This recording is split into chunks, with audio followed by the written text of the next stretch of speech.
ಓಂ ಶಾಂತಿ. ಮುರುಳಿ ದಿನಾಂಕ 10-1-2019. ಶಿವ್ ಭಗವಾನ್ ವಾಚ್.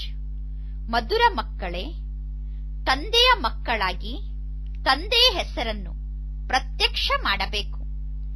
ನಾವು ಸಂಪೂರ್ಣ ಪಾವನ ಆದಾಗ ತಂದೆಯ ಹೆಸರು ಪ್ರಸಿದ್ಧ ಆಗುತ್ತದೆ ಮತ್ತು ನಾವೀಗ ಸಂಪೂರ್ಣ ಮಧುರರು ಆಗಬೇಕು. ಆಗ ತಂದೆಯ ಹೆಸರು ಪ್ರಸಿದ್ಧ ಆಗುತ್ತದೆ. ಪ್ರಶ್ನೆ: ಸಂಗಮ ಯುಗದಲ್ಲಿ ಮಕ್ಕಳಾದ ನಿಮಗೆ ಯಾವ ಒಂದು ಚಿಂತೆ ಇದೆ? ಆ ಚಿಂತೆ ಸತ್ಯುಗದಲ್ಲಿ ನಿಮಗೆ ಇರುವುದಿಲ್ಲ. ಉತ್ತರ: ಸಂಗಮ ಯುಗದಲ್ಲಿ ನಿಮಗೆ ಪಾವನ ಆಗುವಂತಹ ಚಿಂತೆ ಇದೆ. ತಂದೆ ನಿಮ್ಮನ್ನು ಉಳಿದ ಎಲ್ಲಾ ಮಾತಿನ ಚಿಂತೆಯಿಂದ ಮುಕ್ತ ಮಾಡಿ ನಿಶ್ಚಿಂತರನ್ನಾಗಿ ಮಾಡಿಬಿಟ್ಟಿದ್ದಾರೆ. ನೀವೀಗ ಪುರುಷಾರ್ಥವನ್ನು ಮಾಡುತ್ತಿದ್ದೀರಾ. ನಾವು ಈ ಹಳೆಯ ಶರೀರವನ್ನು ಖುಷಿ ಖುಷಿಯಿಂದ ಬಿಡಬೇಕು ಎಂದು. ಈ ಹಳೆಯ ಶರೀರವನ್ನು ಖುಷಿ ಖುಷಿಯಿಂದ ತ್ಯಾಗ ಮಾಡುವುದಕ್ಕೋಸ್ಕರ ನಾವೀಗ ಪುರುಷಾರ್ಥ ಮಾಡುತ್ತಿದ್ದೇವೆ. ನಿಮಗೆ ಗೊತ್ತಿದೆ, ಈ ಹಳೆಯ ಶರೀರ ಅನ್ನುವ ವಸ್ತ್ರವನ್ನು ತೆಗೆದು ನಾವೀಗ ಹೊಸ ಶರೀರ ಅನ್ನುವ ವಸ್ತ್ರವನ್ನು ಪ್ರಾಪ್ತಿ ಮಾಡಿಕೊಳ್ಳುತ್ತೇವೆ. ಪ್ರತಿಯೊಂದು ಮಗು ತಮ್ಮ ಮನಸ್ಸನ್ನು ಕೇಳಿಕೊಳ್ಳಬೇಕು. ನಮಗೆ ಖುಷಿ ಎಷ್ಟು ಇರುತ್ತದೆ, ನಾನು ತಂದೆಯನ್ನು ಎಷ್ಟು ನೆನಪು ಮಾಡುತ್ತೇನೆ ಎಂದು. ಓಂ ಶಾಂತಿ. ಮಧುರಾತಿ ಮಧುರ. ಕಳೆದು ಹೋಗಿ ಸಿಕ್ಕಂತಹ ಮಕ್ಕಳಿಗೆ ಆತ್ಮಿಕ ತಂದೆ ತಿಳಿಸುತ್ತಿದ್ದಾರೆ. ತಂದೆ ಓದಿಸುತ್ತಾರೆ ಮತ್ತು ತಿಳಿಸಿಕೊಡುತ್ತಾರೆ. ಪರಮಾತ್ಮ ತಂದೆ ಈಗ ನಮಗೆ ಓದಿಸುತ್ತಿರುವ ಶಿಕ್ಷಣ ಅಂದರೆ ರಚಯಿತ ಮತ್ತು ರಚನೆಯ ಆದಿ ಮಧ್ಯ ಅಂತ್ಯದ ರಹಸ್ಯವನ್ನು ಓದಿಸುತ್ತಿದ್ದಾರೆ.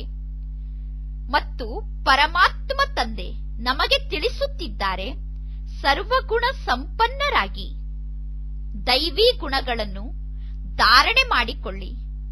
ತಂದೆಯನ್ನು ನೆನಪು ಮಾಡುತ್ತಾ ಮಾಡುತ್ತಾ ನೀವು ಸತೋಪ್ರಧಾನ ಆಗಿಬಿಡುತ್ತೀರಾ. ನಿಮಗೆ ಗೊತ್ತಿದೆ, ಈ ಸಮಯದಲ್ಲಿ ಈ ಸೃಷ್ಟಿಯೇ ತಮೋಪ್ರಧಾನ ಆಗಿದೆ. ಸತೋಪ್ರಧಾನ ಸೃಷ್ಟಿ ಇತ್ತು. ಈಗ 5000 ವರ್ಷಗಳು ಪೂರ್ಣ ಆಗುವುದರಲ್ಲಿ ಸೃಷ್ಟಿ ತಮೋಪ್ರಧಾನ ಆಗಿಬಿಟ್ಟಿದೆ. 5000 ವರ್ಷದ ಹಿಂದೆ ಸತೋಪ್ರಧಾನ ಸೃಷ್ಟಿ ಇತ್ತು. ಈಗ ಇದಂತೂ ಹಳೆಯ ಜಗತ್ತಾಗಿದೆ. ಸರ್ವರಿಗೋಸ್ಕರ ಈ ಮಾತನ್ನು ಹೇಳಲಾಗುತ್ತದೆ, ಇದು ಹಳೆಯ ಜಗತ್ತು ಎಂದು. ಇವರೇ ಹೊಸ ಜಗತ್ತಿನಲ್ಲಿ ಇದ್ದರು ಅಥವಾ ಶಾಂತಿಧಾಮದಲ್ಲಿ ಇದ್ದರು ಎಂದು ತಂದೆ ಆತ್ಮರಿಗೆ ತಿಳಿಸುತ್ತಿದ್ದಾರೆ. ಈಗ ತಂದೆ ಕುಳಿತು ಆತ್ಮಗಳಿಗೆ ತಿಳಿಸುತ್ತಾರೆ, ಹೇ ಆತ್ಮಿಕ ಮಕ್ಕಳೇ, ನೀವೀಗ ಸತೋಪ್ರಧಾನ ಅವಶ್ಯವಾಗಿ ಆಗಬೇಕು. ತಂದೆಯಿಂದ ಅವಶ್ಯವಾಗಿ ಆಸ್ತಿಯನ್ನು ಪಡೆದುಕೊಳ್ಳಬೇಕು. ನೀವೀಗ ತಂದೆಯಾದ ನನ್ನನ್ನು ಅವಶ್ಯವಾಗಿ ನೆನಪು ಮಾಡಬೇಕು. ಲೌಕಿಕ ಮಕ್ಕಳೂ ಕೂಡ ಲೌಕಿಕ ತಂದೆಯನ್ನು ನೆನಪು ಮಾಡುತ್ತಾರೆ. ಎಷ್ಟು ದೊಡ್ಡವರಾಗುತ್ತಾ ಹೋಗುತ್ತಾರೋ ಲೌಕಿಕದಲ್ಲಿ ಮಕ್ಕಳು, ಅಷ್ಟು ಅವರು ತಂದೆಯ ಮೂಲಕ ಹದ್ದಿನ ಆಸ್ತಿಯನ್ನು ಪ್ರಾಪ್ತಿ ಮಾಡಿಕೊಳ್ಳಲು ಅಧಿಕಾರಿಗಳಾಗುತ್ತಾ ಹೋಗುತ್ತಾರೆ. ನೀವಂತೂ ಬೇಹದ್ದಿನ ತಂದೆಗೆ ಮಕ್ಕಳಾಗಿದ್ದೀರಾ. ತಂದೆಯಿಂದ ಬೇಹದ್ದಿನ ಆಸ್ತಿಯನ್ನು ಪಡೆದುಕೊಳ್ಳಬೇಕು.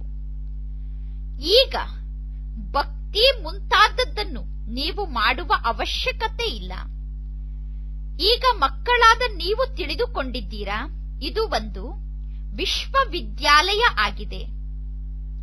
ಎಲ್ಲಾ ಮನುಷ್ಯರು ಇಲ್ಲಿ ಓದಬೇಕಾಗಿದೆ. ಬೇಹದ್ದಿನ ಬುದ್ಧಿಯನ್ನು ಎಲ್ಲರೂ ಧಾರಣೆ ಮಾಡಿಕೊಳ್ಳಬೇಕಾಗಿದೆ. ಈಗ ಈ ಹಳೆಯ ಜಗತ್ತು ಪರಿವರ್ತನೆ ಆಗಲೇಬೇಕು. ಯಾರು ಈಗ ತಮೋಪ್ರಧಾನ ಆಗಿದ್ದಾರೋ ಅವರು ಪುನಃ ಸತೋಪ್ರಧಾನ ಆಗುತ್ತಾರೆ. ಮಕ್ಕಳಿಗೆ ಗೊತ್ತಿದೆ, ಈ ಸಮಯದಲ್ಲಿ ನಾವು ಬೇಹದ್ದಿನ ತಂದೆಯಿಂದ ಸುಖದ ಆಸ್ತಿಯನ್ನು ಪಡೆದುಕೊಳ್ಳುತ್ತಿದ್ದೇವೆ. ಈಗ ನಾವು ಆತ್ಮಿಕ ತಂದೆಯ ಮತದಂತೆ ನಡೆಯಬೇಕು. ಈ ಆತ್ಮಿಕ ನೆನಪಿನ ಯಾತ್ರೆಯಿಂದ ಆತ್ಮರಾದ ನಾವು ಸತೋಪ್ರಧಾನ ಆಗುತ್ತಾ ಹೋಗುತ್ತೇವೆ ಮತ್ತು ನಾವೀಗ ಸತೋಪ್ರಧಾನ ಜಗತ್ತಿಗೆ ಹೋಗಬೇಕಾಗಿದೆ. ಈಗ ನಿಮಗೆ ತಿಳುವಳಿಕೆ ಬಂದಿದೆ, ನಾವು ಬ್ರಾಹ್ಮಣರಾಗಿದ್ದೇವೆ ಎಂದು. ನಾವೀಗ ತಂದೆಯ ಮಕ್ಕಳಾಗಿದ್ದೇವೆ. ತಂದೆಯ ಮೂಲಕ ಶಿಕ್ಷಣವನ್ನು ಓದುತ್ತಿದ್ದೇವೆ. ಈ ಶಿಕ್ಷಣವನ್ನು ಕಲಿಯುವುದಕ್ಕೆ ಜ್ಞಾನ ಎಂದು ಕರೆಯಲಾಗುತ್ತದೆ. ಭಕ್ತಿಯೇ ಬೇರೆ ಆಗಿದೆ. ಬ್ರಾಹ್ಮಣರಾದ ನೀವು ತಂದೆಯ ಮೂಲಕ ಜ್ಞಾನವನ್ನು ಕೇಳುತ್ತಿದ್ದೀರಾ. ಬ್ರಾಹ್ಮಣರಾದ ನಿಮಗೆ ತಂದೆ ಜ್ಞಾನವನ್ನು ತಿಳಿಸುತ್ತಿದ್ದಾರೆ. ಬೇರೆ ಯಾರಿಗೂ ಈ ಜ್ಞಾನದ ಬಗ್ಗೆ ಗೊತ್ತಿಲ್ಲ. ಜಗತ್ತಿನವರಿಗೆ ಇದೂ ಕೂಡ ಗೊತ್ತಿಲ್ಲ. ಜ್ಞಾನದ ಸಾಗರ ತಂದೆ ಅವರೇ ನಮಗೆ ಟೀಚರ್ ಆಗಿದ್ದಾರೆ. ಅವರು ನಮಗೆ ಹೇಗೆ ಓದಿಸುತ್ತಾರೆ ಅನ್ನುವುದು ಯಾರಿಗೂ ಗೊತ್ತಿಲ್ಲ. ಬಾಬಾ ಅನೇಕ ಟಾಪಿಕ್ಗಳ ಬಗ್ಗೆ ತಿಳಿಸುತ್ತಿರುತ್ತಾರೆ. ನಂಬರ್ 1 ಮಾತಾಗಿದೆ, ತಂದೆಯ ಮಕ್ಕಳಾಗಿ ತಂದೆಯ ಹೆಸರನ್ನು ಪ್ರಸಿದ್ಧಗೊಳಿಸಬೇಕು. ಸಂಪೂರ್ಣ ಪವಿತ್ರರಾಗಬೇಕು. ಸಂಪೂರ್ಣ ಮಧುರರಾಗಬೇಕು. ಇದು ಈಶ್ವರೀಯ ವಿದ್ಯೆ ಆಗಿದೆ. ಭಗವಂತ ಕುಳಿತು ಓದಿಸುತ್ತಿದ್ದಾರೆ. ಆ ಶ್ರೇಷ್ಠಾತಿ ಶ್ರೇಷ್ಠ ತಂದೆಯನ್ನು ನಾವೀಗ ನೆನಪು ಮಾಡಬೇಕು. ಇದು ಸೆಕೆಂಡಿನ ಮಾತಾಗಿದೆ. ನಿಮ್ಮನ್ನು ಆತ್ಮ ಎಂದು ತಿಳಿದುಕೊಳ್ಳಿ.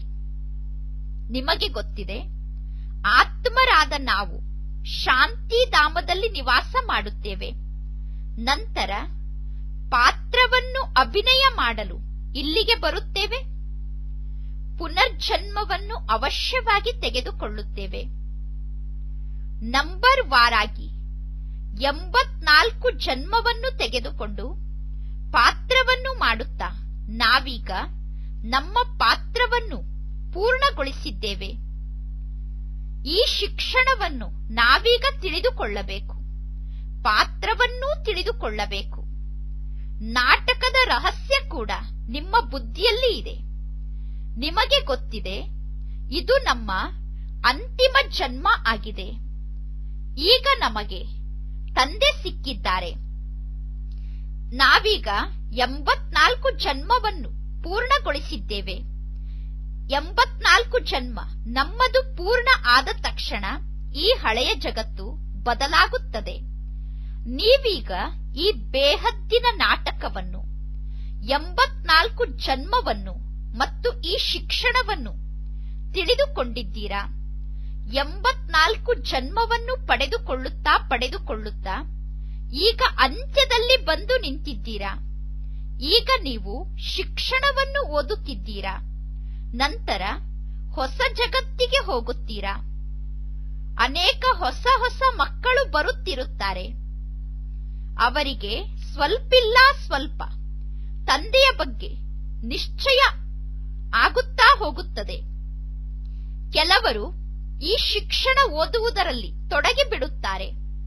ಬುದ್ಧಿಯಲ್ಲಿ ಇದೆ, ನಾವು ಸತೋಪ್ರಧಾನ ಪವಿತ್ರ ಆತ್ಮರು ಆಗುತ್ತಿದ್ದೇವೆ. ನಾವು ಪವಿತ್ರರಾಗುತ್ತಾ ಸ್ವಯಂನ ಉನ್ನತಿಯನ್ನು ಪ್ರಾಪ್ತಿ ಮಾಡಿಕೊಳ್ಳುತ್ತೇವೆ. ತಂದೆ ತಿಳಿಸಿದ್ದಾರೆ, ನೀವು ಎಷ್ಟು ನನ್ನನ್ನು ನೆನಪು ಮಾಡುತ್ತೀರೋ ಅಷ್ಟು ನಿಮ್ಮ ಆತ್ಮ ಪವಿತ್ರ ಆಗುತ್ತದೆ. ಮಕ್ಕಳ ಬುದ್ಧಿಯಲ್ಲಿ ಸಂಪೂರ್ಣ ನಾಟಕ ಕುಳಿತಿದೆ. ನಿಮಗೆ ಈಗ ಗೊತ್ತಿದೆ, ನಾವೀಗ ಈ ಜಗತ್ತಿನಲ್ಲಿರುವ ಎಲ್ಲಾ ಸರ್ವಸ್ವವನ್ನು ಬಿಟ್ಟು ತಂದೆಯ ಬಳಿ ಬಂದಿದ್ದೇವೆ. ಈ ಜಗತ್ತಿನ ಎಲ್ಲಾ ವಸ್ತುವನ್ನು ಬಿಟ್ಟು ನಾವೀಗ ತಂದೆಯ ಬಳಿ ಬಂದಿದ್ದೇವೆ. ಈ ಕಣ್ಣಿನಿಂದ ನಾವು ಏನನ್ನು ನೋಡುತ್ತಿದ್ದೇವೋ ಅದು ನೋಡಲು ಯೋಗ್ಯವಾದ ವಸ್ತುವೇ ಅಲ್ಲ. ಅದನ್ನು ನೋಡಿದರೂ ನೋಡದಂತೆ ಇರಬೇಕು. ಏಕೆಂದರೆ ಈ ಜಗತ್ತಿನಲ್ಲಿರುವ ಎಲ್ಲಾ ವಸ್ತುಗಳು ಈಗ ಸಮಾಪ್ತಿಯಾಗುತ್ತದೆ. ಈಗ ಇದು ನಮ್ಮ ಅಂತಿಮ ಜನ್ಮ ಆಗಿದೆ. ಬೇರೆ ಯಾರಿಗೂ ಈ ಬೇಹದ್ದಿನ ನಾಟಕದ ಬಗ್ಗೆ ಗೊತ್ತಿಲ್ಲ. ಈಗ ನೀವು ಈ ಸಂಪೂರ್ಣ ಚಕ್ರವನ್ನು ಅರ್ಥ ಮಾಡಿಕೊಂಡಿದ್ದೀರಾ. ತಂದೆ ಬಂದಿದ್ದಾರೆ ನಿಮ್ಮನ್ನು ತಮೋ ಪ್ರಧಾನರಿಂದ ಸತೋ ಪ್ರಧಾನ ಮಾಡಲು. ಹೇಗೆ ಲೌಕಿಕ ಜಗತ್ತಿನ ಶಿಕ್ಷಣದಲ್ಲಿ 12 ತಿಂಗಳ ನಂತರ ಮಕ್ಕಳಿಗೆ ಪರೀಕ್ಷೆಯನ್ನು ಮಾಡುತ್ತಾರೆ. ಇನ್ನೂ ನಿಮ್ಮ ನೆನಪಿನ ಯಾತ್ರೆ ಈಗ ಪೂರ್ಣ ಆಗಿಲ್ಲ. ಇನ್ನೂ ನಿಮಗೆ ಅನೇಕ ಮಾತುಗಳು ನೆನಪಿಗೆ ಇರುತ್ತದೆ. ಯಾವಾಗ ತಂದೆಯ ನೆನಪನ್ನು ಮಾಡುವುದನ್ನು ಪಕ್ಕಾ ಮಾಡಿಕೊಳ್ಳುತ್ತೀರೋ ಆಗ ತಂದೆಯ ನೆನಪನ್ನು ಬಿಟ್ಟು ಬೇರೆ ಏನೂ ನೆನಪಿಗೆ ಬರುವುದಿಲ್ಲ. ಏಕದಂ ಆತ್ಮ ಅಶರೀರಿಯಾಗಿ ಬಂದಿತ್ತು, ಈಗ ಅಶರೀರಿಯಾಗಿ ವಾಪಸ್ ಹೋಗಬೇಕಾಗಿದೆ. ನೀವೀಗ ಸಂಪೂರ್ಣ ಸೃಷ್ಟಿಯ ಮನುಷ್ಯ ಮಾತ್ರರ ಪಾತ್ರವನ್ನು ಅರ್ಥ ಮಾಡಿಕೊಂಡಿದ್ದೀರಾ. ಈ ಜಗತ್ತಿನಲ್ಲಿ ಮನುಷ್ಯರ ಸಂಖ್ಯೆ ವೃದ್ಧಿಯಾಗುತ್ತಾ ಹೋಗುತ್ತದೆ. ಈಗ ಕೋಟ್ಯಾಂತರ ಜನಸಂಖ್ಯೆ ವೃದ್ಧಿಯಾಗಿ ಬಿಟ್ಟಿದೆ. ಜನರು ಕೋಟ್ಯಾಂತರ ಸಂಖ್ಯೆಯಲ್ಲಿ ಜಾಸ್ತಿ ಆಗಿದ್ದಾರೆ. ಸತ್ಯುಗದಲ್ಲಿ ನಾವು ಬಹಳ ಕಡಿಮೆ ಜನ ಇರುತ್ತೇವೆ. ಪುನರ್ಜನ್ಮವನ್ನು ಪಡೆದುಕೊಳ್ಳುತ್ತಾ ಮತ್ತು ಧರ್ಮ, ಮಠ, ಪಂಥ, ರಂಬೆ ಕೊಂಬೆಗಳು ವೃದ್ಧಿ ಆಗುತ್ತಾ ಈಗ ಈ ವೃಕ್ಷ ಎಷ್ಟೊಂದು ದೊಡ್ಡದಾಗಿ ಬಿಟ್ಟಿದೆ. ಆದಿ ಸನಾತನ ದೇವಿ ದೇವತಾ ಧರ್ಮ ಪ್ರಾಯಲೋಪ ಆಗಿದೆ. ನಾವೇ ದೇವತಾ ಧರ್ಮದ ಆತ್ಮ ಆಗಿದ್ದೆವು, ಸತೋ ಪ್ರಧಾನ ಆಗಿದ್ದೆವು. ಈಗ ಆ ಧರ್ಮ ತಮೋ ಪ್ರಧಾನ ಆಗಿಬಿಟ್ಟಿದೆ. ಈಗ ಪುನಃ ಸತೋ ಪ್ರಧಾನ ಆಗಬೇಕು. ಸತೋ ಪ್ರಧಾನ ಆಗುವುದಕ್ಕೋಸ್ಕರ ನಾವೀಗ ಓದುತ್ತಿದ್ದೇವೆ. ಎಷ್ಟು ನಾವು ಓದುತ್ತೇವೆ ಮತ್ತು ಓದಿಸುತ್ತೇವೆ ಅಷ್ಟು ಅನೇಕರ ಕಲ್ಯಾಣ ಆಗುತ್ತದೆ. ಬಹಳ ಪ್ರೀತಿಯಿಂದ ಜ್ಞಾನವನ್ನು ತಿಳಿಸಬೇಕು. ಏರೋಪ್ಲೇನ್ನಿಂದ ಪಾಂಪ್ಲೆಟ್ ಅನ್ನು ಕೆಳಗೆ ಹಾಕಿಸಬೇಕು. ಅದರಲ್ಲೂ ಕೂಡ ತಿಳಿಸಬೇಕಾಗಿದೆ. ಪಾಂಪ್ಲೆಟ್ನಲ್ಲೂ ಬರೆದಿರಬೇಕು, ನೀವು ಜನ್ಮ ಜನ್ಮಾಂತರದಿಂದ ಭಕ್ತಿಯನ್ನು ಮಾಡುತ್ತಾ ಬಂದಿದ್ದೀರಾ. ಗೀತೆ ಓದುವುದೂ ಕೂಡ ಭಕ್ತಿಯಾಗಿದೆ. ಗೀತೆಯನ್ನು ಓದುವುದರಿಂದ ಯಾರೂ ಮನುಷ್ಯರಿಂದ ದೇವತೆ ಆಗುವುದಿಲ್ಲ. ನಾಟಕದ ಅನುಸಾರ ಯಾವಾಗ ತಂದೆ ಬರುತ್ತಾರೋ ಆಗ ಸತೋ ಪ್ರಧಾನ ಆಗುವಂತಹ ಯುಕ್ತಿಯನ್ನು ತಂದೆ ಹೇಳಿಕೊಡುತ್ತಾರೆ. ನಂತರ ನಿಮಗೆ ಸತೋ ಪ್ರಧಾನ ಪದವಿ ಪ್ರಾಪ್ತಿಯಾಗುತ್ತದೆ. ನಿಮಗೆ ಗೊತ್ತಿದೆ, ಈ ಶಿಕ್ಷಣದಿಂದ ನಾವೀಗ ಈ ರೀತಿ ದೇವತೆಗಳಾಗುತ್ತೇವೆ. ಇದು ಈಶ್ವರನ ಪಾಠಶಾಲೆ. ಭಗವಂತ ನಮಗೆ ಓದಿಸಿ ನಮ್ಮನ್ನು ನರನಿಂದ ನಾರಾಯಣ ಮಾಡುತ್ತಿದ್ದಾರೆ. ನಾವು ಸತೋ ಪ್ರಧಾನರಾಗಿದ್ದೆವು. ಆಗ ಈ ಜಗತ್ತು ಸ್ವರ್ಗ ಆಗಿತ್ತು. ಈಗ ತಮೋ ಪ್ರಧಾನ ಆಗಿದ್ದೇವೆ. ಅದಕ್ಕೋಸ್ಕರ ಜಗತ್ತು ನರಕ ಆಗಿದೆ.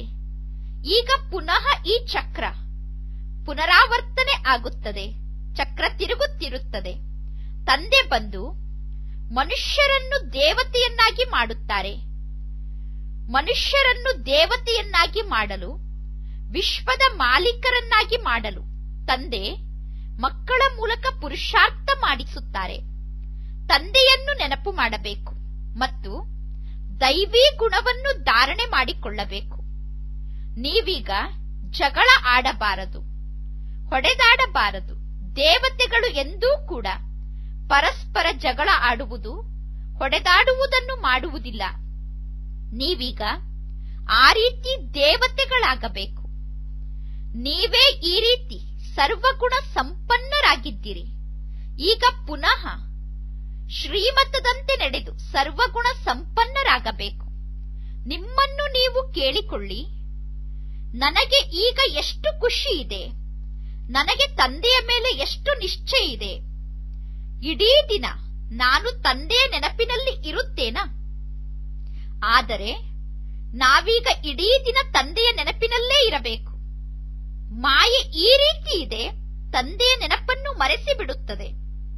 ನಿಮಗೆ ಗೊತ್ತಿದೆ, ನಾವೀಗ ತಂದೆಯ ಜೊತೆಗೆ ವಿಶ್ವದ ಸೇವಾದಾರಿಗಳಾಗಿದ್ದೇವೆ. ಮೊದಲು ನಾವು ಹದ್ದಿನ ಶಿಕ್ಷಣವನ್ನು ಓದುತ್ತಿದ್ದೆವು. ಈಗ ಬೇಹದ್ದಿನ ಶಿಕ್ಷಣವನ್ನು ಬೇಹದ್ದಿನ ತಂದೆಯ ಮೂಲಕ ಓದುತ್ತಿದ್ದೇವೆ. ಈ ಶರೀರ ಹಳೆಯ ಶರೀರ ಆಗಿದೆ. ಸಮಯ ಬಂದ ತಕ್ಷಣ ನಾವು ಈ ಶರೀರವನ್ನು ಬಿಡಬೇಕು. ಶರೀರ ತಾನಾಗೇ ಸಮಾಪ್ತಿ ಆಗಬಾರದು. ನಾವು ಖುಷಿಯಿಂದ ಈ ಹಳೆಯ ಶರೀರವನ್ನು ಬಿಡಬೇಕು. ನಾವೀಗ ಈ ಚೀಚಿ ಹಳೆಯ ಶರೀರವನ್ನು ಬಿಟ್ಟು ಹಳೆಯ ಜಗತ್ತನ್ನೂ ಕೂಡ ಖುಷಿಯಿಂದ ಬಿಟ್ಟು ಹೋಗುತ್ತೇವೆ. ಹಳೆಯ ಶರೀರವನ್ನೂ ಖುಷಿಯಿಂದ ಬಿಡುತ್ತೇವೆ. ಹಳೆಯ ಜಗತ್ತಿನಿಂದಲೂ ಖುಷಿಯಿಂದ ಹೋಗುತ್ತೇವೆ. ಯಾವಾಗ ಯಾವುದಾದರೂ ವಿಶೇಷ ದಿನ, ದೊಡ್ಡ ಹಬ್ಬದ ದಿನ ಬರುತ್ತದೆಯೋ ಆಗ ಎಲ್ಲರೂ ಖುಷಿಯಿಂದ ಹೊಸ ಬಟ್ಟೆಯನ್ನು ಹಾಕಿಕೊಳ್ಳುತ್ತಾರೆ. ಈಗ ನಿಮಗೆ ಗೊತ್ತಿದೆ, ನಾವೀಗ ಹೊಸ ಜಗತ್ತಿನಲ್ಲಿ ಹೊಸ ಶರೀರವನ್ನು ಪ್ರಾಪ್ತಿ ಮಾಡಿಕೊಳ್ಳುತ್ತಿದ್ದೇವೆ. ನಮಗೆ ಈಗ ಒಂದೇ ಚಿಂತೆ ಇದೆ, ಪಾವನ ಆಗುವಂತಹ ಚಿಂತೆ. ಮತ್ತು ಉಳಿದ ಸರ್ವ ಚಿಂತೆಯಿಂದ ನಾವೀಗ ಮುಕ್ತ ಆಗಿಬಿಟ್ಟಿದ್ದೇವೆ. ಈಗ ಎಲ್ಲವೂ ಸಮಾಪ್ತಿ ಆಗುತ್ತಾ ಇದೆ ಅಂದ ಮೇಲೆ ನಾವೇಕೆ ಚಿಂತೆ ಮಾಡಬೇಕು? ಅರ್ಧಕಲ್ಪ ಭಕ್ತಿ ಮಾರ್ಗದಲ್ಲಿ ನಾವು ಎಷ್ಟೊಂದು ಚಿಂತೆಯನ್ನು ಮಾಡುತ್ತಿದ್ದೆವು. ನಂತರ ಅರ್ಧಕಲ್ಪ ಸ್ವರ್ಗದಲ್ಲಿ ಯಾವುದೇ ಚಿಂತೆ ಇರುವುದಿಲ್ಲ. ಈಗ ಈ ಜಗತ್ತಿನಲ್ಲಿ ಸ್ವಲ್ಪ ಸಮಯ ಮಾತ್ರ ನಾವು ಇರುತ್ತೇವೆ. ಸ್ವಲ್ಪ ಸಮಯ ಮಾತ್ರ ಈ ಜಗತ್ತು ಇರುತ್ತದೆ. ಈಗ ಪಾವನ ಆಗುವಂತಹ ಸ್ವಲ್ಪ ಚಿಂತೆ ಮಾತ್ರ ನಮಗೆ ಇದೆ. ನಂತರ ಸತ್ಯುಗದಲ್ಲಿ ಒಂದು ಚಿಂತೆ ಕೂಡ ನಮಗೆ ಇರುವುದಿಲ್ಲ. ಇದು ಸುಖ ದುಃಖದ ಆಟ ಆಗಿದೆ. ಸತ್ಯುಗದಲ್ಲಿ ಸುಖ ಇದೆ, ಕಲಿಯುಗದಲ್ಲಿ ದುಃಖ ಇದೆ. ತಂದೆ ತಿಳಿಸುತ್ತಿದ್ದಾರೆ, ನೀವೀಗ ಜಗತ್ತಿನ ಆತ್ಮರನ್ನು ಕೇಳಬಹುದು. ನೀವೀಗ ಸತ್ಯುಗ ಅಂದರೆ ಸುಖಧಾಮದ ನಿವಾಸಿಗಳಾಗಿದ್ದೀರೋ ಅಥವಾ ಕಲಿಯುಗ ದುಃಖಧಾಮದ ನಿವಾಸಿಗಳಾಗಿದ್ದೀರೋ? ನೀವೀಗ ಹೊಸ ಹೊಸ ಮಾತನ್ನು ಹೇಳುತ್ತೀರಾ. ನೀವು ಅವರನ್ನು ಕೇಳಿದಾಗ ಅವರು ಅವಶ್ಯವಾಗಿ ಹೇಳುತ್ತಾರೆ, ನಾವೀಗ ದುಃಖಧಾಮದ ನಿವಾಸಿಗಳಾಗಿದ್ದೇವೆ. ಬಹಳ ಪ್ರೀತಿಯಿಂದ ಕೇಳಬೇಕು. ಮನುಷ್ಯರು ತಾವಾಗೇ ತಿಳಿದುಕೊಳ್ಳಬೇಕು, ನಾವೀಗ ಎಲ್ಲಿಯ ನಿವಾಸಿಗಳಾಗಿದ್ದೇವೆ ಎಂದು. ಈ ರೀತಿ ನೀವು ಕೇಳಿದಾಗ ಅವರು ಹೇಳುತ್ತಾರೆ, ಇವರು ಪ್ರಶ್ನೆ ಕೇಳುವ ಯುಕ್ತಿಯನ್ನೂ ಕೂಡ ಬಹಳ ಚೆನ್ನಾಗಿ ಇಟ್ಟುಕೊಂಡಿದ್ದಾರೆ, ಬಹಳ ಒಳ್ಳೆಯ ಯುಕ್ತಿಯಿಂದ ಪ್ರಶ್ನೆ ಕೇಳುತ್ತಾರೆ ಎಂದು.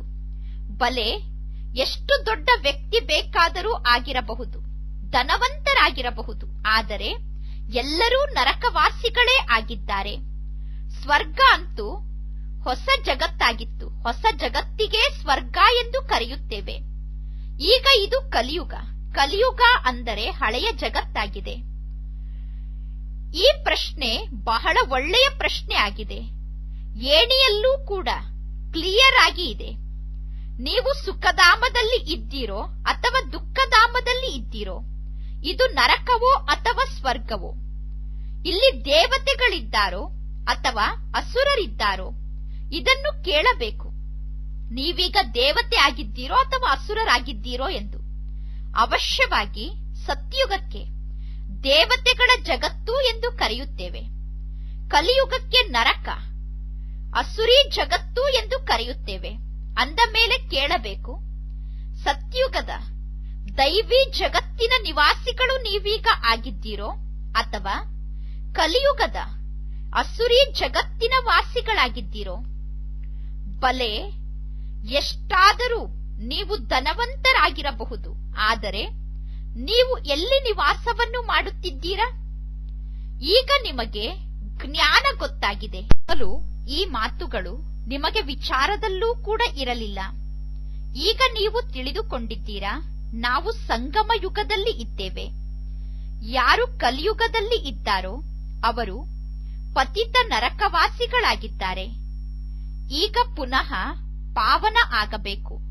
ಅದಕ್ಕೋಸ್ಕರ ಎಲ್ಲರೂ ಕೂಗುತ್ತಿರುತ್ತಾರೆ, ಹೇ ಪತಿತ ಪಾವನ, ಬನ್ನಿ, ಬಂದು ನಮ್ಮನ್ನು ಪಾವನ ಮಾಡಿ ಎಂದು. ಇದನ್ನೂ ಕೂಡ ನೀವೀಗ ತಿಳಿಸಬೇಕು. ನಿಮ್ಮ ಬಳಿ ಎಷ್ಟೆಲ್ಲಾ ಜನ ಬರುತ್ತಾರೆ, ಆದರೆ ಕೋಟಿಯಲ್ಲಿ ಕೆಲವರು ಮಾತ್ರ ತಂದೆಯ ಮಕ್ಕಳಾಗುತ್ತಾರೆ. ನಾನು ಹೇಗಿದ್ದೇನೋ ಹಾಗೆ ನನ್ನನ್ನು ಅರ್ಥ ಮಾಡಿಕೊಳ್ಳುವವರು ಎಲ್ಲೋ ಕೆಲವರು. ನಾನು ಏನನ್ನು ಕಲಿಸುತ್ತಿದ್ದೇನೋ ಅದೇ ರೀತಿ ಜ್ಞಾನವನ್ನು ಅರ್ಥ ಮಾಡಿಕೊಂಡು ನನ್ನನ್ನು ಅರ್ಥ ಮಾಡಿಕೊಂಡು ಆ ಜ್ಞಾನ ಮಾರ್ಗದಲ್ಲಿ ನಡೆಯುವವರು ಬಹಳ ಕಡಿಮೆ ಜನ ಇದ್ದಾರೆ. ನೀವು ಪ್ರಭಾತವನ್ನು ತೆಗೆದುಕೊಂಡು ಹೋಗುವಂತಹ ಸಮಯದಲ್ಲಿ ನೀವು ಚಿತ್ರದಲ್ಲಿ ತೋರಿಸಬೇಕಾಗಿದೆ. ನೀವು ಯಾವಾಗ ಪ್ರದರ್ಶನದ ಚಿತ್ರವನ್ನು ತೆಗೆದುಕೊಂಡು ಊರಿನಲ್ಲಿ ಪ್ರದರ್ಶನ ಮಾಡುತ್ತೀರೋ ಆಗ ಅವರಿಗೆ ತೋರಿಸಬೇಕು, ಈ ಶಿಕ್ಷಣದಿಂದ ನಾವು ಸ್ವರ್ಗವಾಸಿ ಆಗುತ್ತಿದ್ದೇವೆ. ಸತ್ಯುಗ, ತ್ರೇತಾಯುಗ, ದ್ವಾಪರಯುಗ, ಕಲಿಯುಗ ಈ ರೀತಿ ಚಕ್ರ ತಿರುಗುತ್ತಾ ಇರುತ್ತದೆ.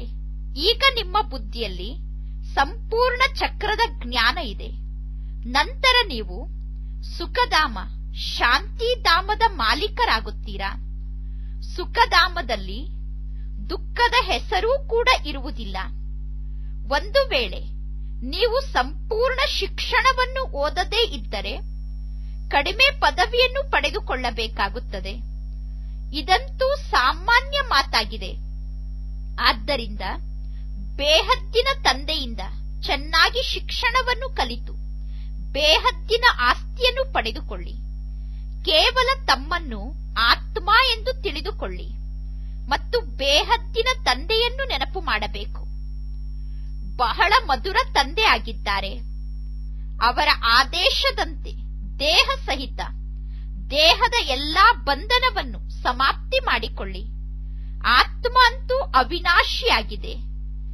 ಈಗೀಗ ಶರೀರವನ್ನು ಪ್ರಾಪ್ತಿ ಮಾಡಿಕೊಳ್ಳುತ್ತೀರಾ. ಈಗೀಗ ಆತ್ಮ ಶರೀರವನ್ನು ಬಿಟ್ಟು ಬಿಡುತ್ತದೆ. ಆತ್ಮ ಶರೀರವನ್ನು ಬಿಡಲು ಲೇಟ್ ಆಗುವುದಿಲ್ಲ. ಈ ಸಮಯದಲ್ಲಂತೂ ದಿನ ಪ್ರತಿದಿನ ಕಳೆದಂತೆ ಎಲ್ಲರೂ ಇನ್ನೂ ಹೆಚ್ಚು ತಮೋಪ್ರಧಾನರಾಗುತ್ತಿದ್ದಾರೆ. ನಾವು ಯಾವಾಗ ಸತೋಪ್ರಧಾನರಾಗಿದ್ದೆವೋ ಆಗ ನಮ್ಮ ಆಯಸ್ಸು ದೀರ್ಘಾಯು ಆಗಿತ್ತು ಮತ್ತು ನಾವು ಬಹಳ ಕಡಿಮೆ ಸಂಖ್ಯೆಯಲ್ಲಿ ಸತ್ಯುಗದಲ್ಲಿ ಇದ್ದೆವು. ಬೇರೆ ಯಾವ ಧರ್ಮವೂ ಸ್ವರ್ಗದಲ್ಲಿ ಇರಲಿಲ್ಲ. ನಿಮ್ಮ ಆಯಸ್ಸು ಪುರುಷಾರ್ಥದ ಆಧಾರದಿಂದ ವೃದ್ಧಿಯಾಗುತ್ತದೆ. ನೀವೀಗ ಎಷ್ಟು ತಂದೆಯನ್ನು ನೆನಪು ಮಾಡುತ್ತೀರೋ ಅಷ್ಟು ನಿಮ್ಮ ಆಯಸ್ಸು ವೃದ್ಧಿಯಾಗುತ್ತದೆ. ಯಾವಾಗ ನೀವು ಸತೋಪ್ರಧಾನರಾಗಿದ್ದೀರೋ ಆಗ ನಿಮ್ಮ ಆಯಸ್ಸು ಬಹಳಷ್ಟು ಜಾಸ್ತಿ ಇತ್ತು. ನಂತರ ನೀವು ಎಷ್ಟೆಷ್ಟು ಕೆಳಗಡೆ ಇಳಿಯುತ್ತಾ ಬರುತ್ತೀರೋ ಅಷ್ಟು ಆಯಸ್ಸು ಕಡಿಮೆ ಆಗುತ್ತಾ ಹೋಯಿತು. ರಜೋಪ್ರಧಾನ ಸ್ಥಿತಿಗೆ ಇಳಿದಾಗ ಆಯಸ್ಸು ಕಡಿಮೆ ಆಯಿತು. ತಮೋ ಸ್ಥಿತಿಗೆ ಬಂದಾಗ ಇನ್ನೂ ಜಾಸ್ತಿ ಆಯಸ್ಸು ಕಡಿಮೆ ಆಯಿತು. ಹೇಗೆ ನೀರಿನ ಏತದ ರಾಟಿಯ ಉದಾಹರಣೆ ಇದೆ. ಒಂದು ಕಡೆ ನೀರನ್ನು ತುಂಬುತ್ತಿದ್ದರೆ ಮತ್ತೊಂದು ಕಡೆ ನೀರು ಖಾಲಿಯಾಗುತ್ತಿರುತ್ತದೆ. ಇದು ಕೂಡ ಏತದ ರಾಟಿಯ ಹಾಗೆ. ನೀವೀಗ ಜ್ಞಾನವನ್ನು ತುಂಬಿಸಿಕೊಳ್ಳುತ್ತಿದ್ದೀರಾ. ಜ್ಞಾನವನ್ನು ತುಂಬಿಸಿಕೊಳ್ಳುತ್ತಾ ಹೋಗುತ್ತೀರಾ. ಒಂದು ಕಡೆ ಜ್ಞಾನ ತುಂಬುತ್ತಾ ಹೋಗುತ್ತದೆ, ನಿಧಾನ ನಿಧಾನವಾಗಿ ಖಾಲಿ ಆಗುತ್ತದೆ. ನಿಮ್ಮ ಈ ಜ್ಞಾನವನ್ನು ಬ್ಯಾಟರಿಗೂ ಕೂಡ ಹೋಲಿಕೆ ಮಾಡಲಾಗುತ್ತದೆ. ಈಗ ನಾವು ಸತೋಪ್ರಧಾನರಾಗುತ್ತೇವೆ. ನಂತರ 84 ಜನ್ಮವನ್ನು ಪಡೆದುಕೊಳ್ಳುತ್ತೇವೆ. ಅರ್ಧ ಕಲ್ಪದ ನಂತರ ರಾವಣ ರಾಜ್ಯ ಪ್ರಾರಂಭ ಆಗುತ್ತದೆ. ರಾವಣ ರಾಜ್ಯದಲ್ಲಿ ಎಲ್ಲರಿಗೂ ನರಕವಾಸಿ ಎಂದು ಕರೆಯಲಾಗುತ್ತದೆ. ಯಾರು ಲೇಟ್ ಆಗಿ ಬರುತ್ತಾರೋ ಅವರು ನರಕಕ್ಕೆ ಬರುತ್ತಾರೆ. ಯಾರು ಮೊದಲು ಬರುತ್ತಾರೋ ಅವರು ಸ್ವರ್ಗಕ್ಕೆ ಬರುತ್ತಾರೆ. ಈಗ ತಂದೆಯಿಂದ ನಮಗೆ ಭಕ್ತಿಯ ಫಲ ಸಿಗುತ್ತಾ ಇದೆ. ತಿಳಿದುಕೊಳ್ಳಲಾಗುತ್ತದೆ, ಯಾರು ಬಹಳ ಭಕ್ತಿ ಮಾಡಿದ್ದಾರೋ ಅವರೇ ಜ್ಞಾನವನ್ನು ಪ್ರಾಪ್ತಿ ಮಾಡಿಕೊಳ್ಳುತ್ತಾರೆ. ನೀವೀಗ ಬಹಳಷ್ಟು ಭಕ್ತಿ ಮಾಡಿದ್ದೀರಾ, ಅದಕ್ಕೋಸ್ಕರ ನೀವು ಜ್ಞಾನವನ್ನು ಪ್ರಾಪ್ತಿ ಮಾಡಿಕೊಂಡಿದ್ದೀರಾ. ಈ ಎಲ್ಲಾ ರಹಸ್ಯವನ್ನು ತಂದೆ ನಿಮಗೆ ತಿಳಿಸುತ್ತಿದ್ದಾರೆ. ನೀವೀಗ ಪುನಃ ಅನ್ಯರಿಗೆ ಈ ಮಾತನ್ನು ತಿಳಿಸಬೇಕು. ಮನುಷ್ಯರಲ್ಲಿ ಅನೇಕ ಪ್ರಕಾರದ ಪಾಪವನ್ನು ಮಾಡುತ್ತಿರುವಂತವರಿದ್ದಾರೆ. ಮನುಷ್ಯರಂತೂ ಬಹಳಷ್ಟು ಪ್ರಕಾರದ ಪಾಪವನ್ನು ಮಾಡಿದ್ದಾರೆ. ಈಗ ತಂದೆ ಬಂದಿದ್ದಾರೆ, ನಿಮಗೆ ಜ್ಞಾನವನ್ನು ನೀಡುತ್ತಿದ್ದಾರೆ. ಯಾವಾಗ ತಂದೆ ಬರುತ್ತಾರೋ, ತಂದೆ ಬಂದ ನಂತರ ಶಿಕ್ಷಣವನ್ನು ಓದಿಸುತ್ತಾರೆ. ಇಷ್ಟು ಸಮಯದವರೆಗೆ ನಮಗೂ ಏನೂ ಗೊತ್ತಿರಲಿಲ್ಲ. ನಾವು ಪಾಪಾತ್ಮರಾಗುತ್ತಾ ಬಂದಿದ್ದೇವೆ. ಪುಣ್ಯಾತ್ಮರು ಆಗುವುದು ಹೇಗೆ, ಪುನಃ ಹೇಗೆ ಪಾಪಾತ್ಮರಾಗುತ್ತೇವೆ, ಯಾರು ಸತ್ಯುಗದ ನಿವಾಸಿಗಳಾಗುತ್ತಾರೆ ಮತ್ತು ಯಾರು ಕಲಿಯುಗದ ನಿವಾಸಿಗಳಾಗುತ್ತಾರೆ, ಮೊದಲು ನಮಗೆ ಏನೂ ಗೊತ್ತಿರಲಿಲ್ಲ. ಈಗ ತಂದೆ ಎಲ್ಲವನ್ನೂ ತಿಳಿಸಿದ್ದಾರೆ. ತಂದೆಗೆ ಜ್ಯೋತಿ ಎಂದು ಕರೆಯುತ್ತೇವೆ. ತಂದೆಯಲ್ಲಿ ಪ್ರಕಾಶ ಇದೆ ಮತ್ತು ಶಕ್ತಿ ಇದೆ. ನೀವೀಗ ಪ್ರಕಾಶವನ್ನು ಪ್ರಾಪ್ತಿ ಮಾಡಿಕೊಳ್ಳುತ್ತೀರಾ, ಅಂದರೆ ಜಾಗೃತರಾಗುತ್ತೀರಾ. ನಿಮ್ಮಲ್ಲಿ ಶಕ್ತಿ ಕೂಡ ಬರುತ್ತದೆ. ಯೋಗದ ಶಕ್ತಿಯನ್ನು ಪ್ರಾಪ್ತಿ ಮಾಡಿಕೊಂಡಾಗ ನಿಮ್ಮ ಆಯಸ್ಸು ಜಾಸ್ತಿ ಆಗುತ್ತದೆ. ಸತ್ಯುಗದಲ್ಲಿ ನಿಮಗೆ ಕಾಲ ಕಬಳಿಸುವುದಿಲ್ಲ. ಖುಷಿಯಿಂದ ನೀವು ಒಂದು ಶರೀರವನ್ನು ಬಿಟ್ಟು ಇನ್ನೊಂದು ಶರೀರವನ್ನು ಪ್ರಾಪ್ತಿ ಮಾಡಿಕೊಳ್ಳುತ್ತೀರಾ. ಸತ್ಯುಗದಲ್ಲಿ ದುಃಖದ ಯಾವ ಮಾತೂ ಇಲ್ಲ. ಹೇಗೆ ಒಂದು ಆಟ ಇರುತ್ತದೆ ತಾನೆ, ಆಟ ಆಡಿದಂತೆ ನೀವು ಹಳೆಯ ಶರೀರವನ್ನು ಬಿಡುತ್ತೀರಾ. ಸರ್ಪದ ಉದಾಹರಣೆಯನ್ನು ಹೇಳುತ್ತಾರೆ. ಹಾವು ಪೊರೆಯನ್ನು ಬಿಟ್ಟಂತೆ ನೀವು ಶರೀರವನ್ನು ಬಿಡುತ್ತೀರಾ. ಈಗ ನೀವು ಸತ್ಯುಗದಿಂದ ಹಿಡಿದು ಕಲಿಯುಗದ ಅಂತ್ಯದವರೆಗೂ ಪಾತ್ರವನ್ನು ಅಭಿನಯ ಮಾಡಿದ್ದೀರಾ. ಈಗ ಜ್ಞಾನ ಸಂಪೂರ್ಣವಾಗಿ ನಿಮ್ಮ ಬುದ್ಧಿಯಲ್ಲಿ ಕುಳಿತಿದೆ. ಪರಮಾತ್ಮ ತಂದೆ ನಮ್ಮ ತಂದೆ ಆಗಿದ್ದಾರೆ, ಟೀಚರ್ ಆಗಿದ್ದಾರೆ, ಸದ್ಗುರು ಆಗಿದ್ದಾರೆ. ಮಕ್ಕಳು ನಂಬರ್ ವಾರ್ ಪುರುಷಾರ್ಥದ ಅನುಸಾರ ತಂದೆಯನ್ನು ಅರ್ಥ ಮಾಡಿಕೊಂಡಿದ್ದೀರಾ. ನೀವೀಗ ಪುನರ್ಜನ್ಮದ ಬಗ್ಗೆ ಕೂಡ ತಿಳಿದುಕೊಂಡಿದ್ದೀರಾ. ನೀವು ಎಷ್ಟು ಜನ್ಮವನ್ನು ಪಡೆದುಕೊಳ್ಳುತ್ತೀರಾ ಅನ್ನುವುದು ನಿಮಗೆ ಗೊತ್ತಿದೆ. ಬ್ರಾಹ್ಮಣ ಧರ್ಮದಲ್ಲಿ ನೀವು ಎಷ್ಟು ಜನ್ಮ ಪಡೆದುಕೊಳ್ಳುತ್ತೀರಾ? 1 ಜನ್ಮ ಎಂದು ಮಕ್ಕಳು ಹೇಳುತ್ತಿದ್ದಾರೆ. ತಂದೆ ಹೇಳುತ್ತಾರೆ, ಕೆಲವರು 2-3 ಜನ್ಮವನ್ನೂ ಕೂಡ ಪಡೆದುಕೊಳ್ಳುತ್ತಾರೆ. ತಿಳಿದುಕೊಳ್ಳಿ, ಕೆಲವರು ಶರೀರ ಬಿಡುತ್ತಾರೆ. ಆ ಸಂಸ್ಕಾರಕ್ಕನುಸಾರವಾಗಿ ಬ್ರಾಹ್ಮಣರ ಮನೆತನದಲ್ಲೇ ಜನ್ಮ ಪಡೆದುಕೊಳ್ಳುತ್ತಾರೆ. ಸಂಸ್ಕಾರ ಬ್ರಾಹ್ಮಣರದ್ದು ಇರುವ ಕಾರಣ ಮತ್ತೆ ಪುನಃ ಸತ್ಯ ಬ್ರಾಹ್ಮಣ ಕುಲದಲ್ಲೇ ಹೋಗಿ ಆ ಆತ್ಮ ಜನ್ಮವನ್ನು ಪಡೆದುಕೊಳ್ಳುತ್ತದೆ. ಬ್ರಾಹ್ಮಣ ಕುಲದ ಆತ್ಮರ ವೃದ್ಧಿಯಂತೂ ಆಗುತ್ತಾ ಹೋಗುತ್ತದೆ. ಬ್ರಾಹ್ಮಣ ಕುಲದ ಸಂಸ್ಕಾರವನ್ನು ಆತ್ಮ ಜೊತೆಗೆ ತೆಗೆದುಕೊಂಡು ಹೋಗುತ್ತದೆ. ಸ್ವಲ್ಪ ಲೆಕ್ಕಾಚಾರ ಉಳಿದಿತ್ತು ಅಂದರೆ ಅವರು ಪುನಃ ಬ್ರಾಹ್ಮಣರಾಗಿ 2-3 ಜನ್ಮವನ್ನು ಪಡೆದುಕೊಳ್ಳಬೇಕಾಗುತ್ತದೆ. ಒಂದು ಶರೀರವನ್ನು ಬಿಟ್ಟು ಇನ್ನೊಂದು ಶರೀರವನ್ನು ಪಡೆದುಕೊಳ್ಳುತ್ತಾರೆ. ಆತ್ಮ ಬ್ರಾಹ್ಮಣ ಕುಲದಿಂದ ಪುನಃ ದೈವಿ ಕುಲಕ್ಕೆ ಹೋಗುತ್ತದೆ. ಇದು ಶರೀರದ ಮಾತಲ್ಲ. ಈಗ ನೀವು ತಂದೆಯ ಮಕ್ಕಳಾಗಿದ್ದೀರಾ. ನೀವು ಈಶ್ವರನ ಸಂತಾನರಾಗಿದ್ದೀರಾ. ನಂತರ ಪ್ರಜಾಪಿತ ಬ್ರಹ್ಮನಿಗೂ ಸಂತಾನರಾಗುತ್ತೀರಾ. ಈಗ ಬೇರೆ ಯಾವ ಮಾತಿಗೂ ನಿಮಗೂ ಸಂಬಂಧ ಇಲ್ಲ. ಬೇರೆ ಯಾರ ಜೊತೆಗೂ ನಿಮಗೆ ಸಂಬಂಧ ಇಲ್ಲ. ಬೇಹದ್ದಿನ ತಂದೆಯ ಮಕ್ಕಳಾಗಬೇಕು. ಬೇಹದ್ದಿನ ತಂದೆಯ ಮಕ್ಕಳಾಗುವುದು ಕಡಿಮೆ ಮಾತೇನು? ನಾವೀಗ ಸುಖಧಾಮದ ಮಾಲೀಕರಾಗುತ್ತೇವೆ. ಕೇವಲ ದೊಡ್ಡ ತಂದೆಯನ್ನು ನೀವು ಗುರುತಿಸಿದ್ದೀರಾ. ದೊಡ್ಡ ತಂದೆಯ ಪರಿಚಯ ನಿಮಗೆ ಸಿಕ್ಕಿದೆ. ಅದಕ್ಕೋಸ್ಕರ ಈಗ ನಿಮ್ಮ ನೌಕೆ ಪಾರಾಗಿ ಬಿಡುತ್ತದೆ. ಒಳ್ಳೆಯದು. ಮಧುರಾತಿ ಮಧುರ ಅಗಲಿ ಹೋಗಿ ಮರಳಿ ಸಿಕ್ಕಿರುವ ಮಕ್ಕಳ ಪ್ರತಿ ಮಾತ್ಪಿತಾ ಬಾಪ್ತಾದರವರ ನೆನಪು, ಪ್ರೀತಿ ಹಾಗೂ ಸುಪ್ರಭಾತ. ಆತ್ಮಿಕ ಮಕ್ಕಳಿಗೆ ಆತ್ಮಿಕ ತಂದೆಯ ನಮಸ್ತೆ. ಆತ್ಮಿಕ ತಂದೆಗೆ ಆತ್ಮಿಕ ಮಕ್ಕಳ ನೆನಪು, ಪ್ರೀತಿ ಹಾಗೂ ನಮಸ್ತೆ ನಮಸ್ತೆ ನಮಸ್ತೆ. ಧಾರಣೆಗೋಸ್ಕರ ಮುಖ್ಯ ಸಾರ. ಫಸ್ಟ್ ಪಾಯಿಂಟ್, ತಮ್ಮನ್ನು ತಾವು ಕೇಳಿಕೊಳ್ಳಿ. ನನಗೆ ಇಡೀ ದಿನ ಎಷ್ಟು ಸಮಯ ಖುಷಿ ಇರುತ್ತದೆ? ನಾನು ಎಷ್ಟು ಖುಷಿಯಲ್ಲಿ ಇರುತ್ತೇನೆ? ನಾನು ಮೊದಲು ಸರ್ವಗುಣ ಸಂಪನ್ನ ಆಗಿದ್ದೆ. ಈಗ ಪುನಃ ಶ್ರೀಮತದಂತೆ ನಡೆದು ಸರ್ವಗುಣ ಸಂಪನ್ನ ಆಗಬೇಕು ಅನ್ನುವ ನಿಶ್ಚಯ ನನಗೆ ಎಷ್ಟಿದೆ? 3ನೇ ಪಾಯಿಂಟ್, ನಾನು ಎಷ್ಟು ಸತೋಪ್ರಧಾನ ಆಗಿದ್ದೇನೆ? ಹಗಲು ರಾತ್ರಿ ಸತೋಪ್ರಧಾನ ಆಗುವ, ಪಾವನ ಆಗುವ ಚಿಂತೆ ನನಗೆ ಇದೆಯಾ? ಸೆಕೆಂಡ್ ಪಾಯಿಂಟ್, ಬೇಹದ್ದಿನ ತಂದೆಯ ಜೊತೆ ಈಗ ವಿಶ್ವದ ಸೇವೆಯನ್ನು ಮಾಡಬೇಕು. ಬೇಹದ್ದಿನ ಶಿಕ್ಷಣವನ್ನು ಓದಬೇಕು ಮತ್ತು ಅನ್ಯರಿಗೂ ಓದಿಸಬೇಕು. ದೇಹ ಸಹಿತ ಏನೆಲ್ಲ ದೇಹದ ಬಂಧನ ಇದೆ ಅದನ್ನು ತಂದೆಯ ನೆನಪಿನಿಂದ ಸಮಾಪ್ತಿ ಮಾಡಿಕೊಳ್ಳಬೇಕು. ವರದಾನ: ಸೇವೆಯಲ್ಲಿ ಹೆಸರು ಕೀರ್ತಿಯ ಕಚ್ಚಾ ಹಣ್ಣನ್ನು ತ್ಯಾಗ ಮಾಡಿ ಸದಾ ಪ್ರಸನ್ನ ಚಿತ್ತರಾಗಿರುವಂತಹ ಅಭಿಮಾನದಿಂದ ಮುಕ್ತರಾಗಿ ರಾಯಲ್ ರೂಪದ ಇಚ್ಛೆಯ ಸ್ವರೂಪ ಅಂದರೆ ಹೆಸರು ಕೀರ್ತಿ ಮತ್ತು ಗೌರವ ಆಗಿದೆ. ಯಾರು ಹೆಸರಿಗೋಸ್ಕರ ಸೇವೆ ಮಾಡುತ್ತಾರೋ ಅವರಿಗೆ ಅಲ್ಪ ಕಾಲಕ್ಕೋಸ್ಕರ ಹೆಸರು ಪ್ರಾಪ್ತಿಯಾಗುತ್ತದೆ, ಅವರ ಹೆಸರು ಪ್ರಸಿದ್ಧ ಆಗುತ್ತದೆ. ಆದರೆ ಶ್ರೇಷ್ಠ ಪದವಿಯನ್ನು ಪಡೆದುಕೊಳ್ಳುವಾಗ ಅವರ ಹೆಸರು ಬಹಳ ಕೆಳಗೆ ಬಂದು ಬಿಡುತ್ತದೆ. ಶ್ರೇಷ್ಠ ಪದವಿಯ ಲಿಸ್ಟ್ನಲ್ಲಿ ಹೆಸರು ಕೆಳಗೆ ಬರುತ್ತದೆ. ಏಕೆಂದರೆ ಅವರು ಕಚ್ಚಾ ಫಲವನ್ನು ತಿಂದು ಬಿಡುತ್ತಾರೆ. ಕೆಲವು ಮಕ್ಕಳು ಯೋಚಿಸುತ್ತಾರೆ, ನಾನು ಮಾಡಿರುವ ಸೇವೆಯ ರಿಸಲ್ಟ್ನಲ್ಲಿ ನನಗೆ ಬಹಳಷ್ಟು ಗೌರವ ಸಿಗಬೇಕು.